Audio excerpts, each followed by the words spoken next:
جعفر سخت نگیر، بذار بره. زندگی ما هم خرج داره. میدونم دوستش داری، ولی داری بی جعفرت میری مسیر کشتارگاه ها، پشمای تو منو پوشون، زمستون تن و پاهامو. بیا برگردیم به روستا پیش گله و خروس لابری. کی گفته آخر خطیم ما هنوز تخم مرغ داریم؟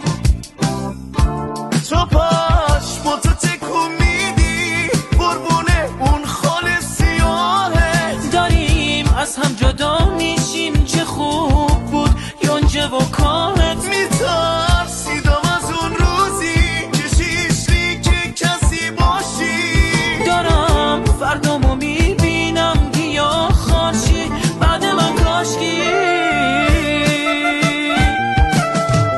پولشو شبی برات میزنم. گرفتاری کم نداریم که اینم سنش رفته بالا، دل بکن. اصلا میخوای 1 کیلو گوشتشم بفرستم باز خوده.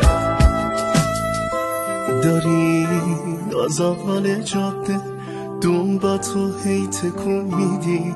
الانم با 2 میشی، چی داری بهش نشون میدی. حالا من موندم و دنبالانم که از تنهایی یخ کرده منو. قصاب اینه پایان ببین چاقوشو تیز کرده.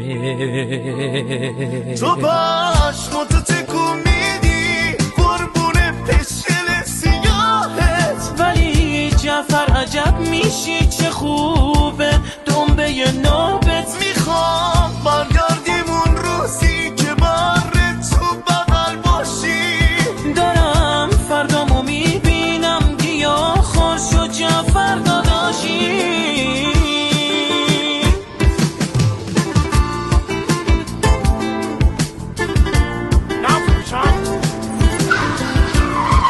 خریدار چه خاکی به سرمون بریزیم؟ جعفر چه کاری باز؟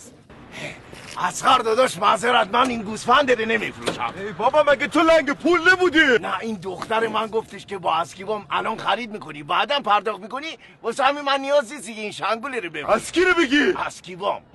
اسکیبام رو بگی؟ اسکیبام. نگاه کنوف عجب میشی. نه گوسفند اون که گاوه.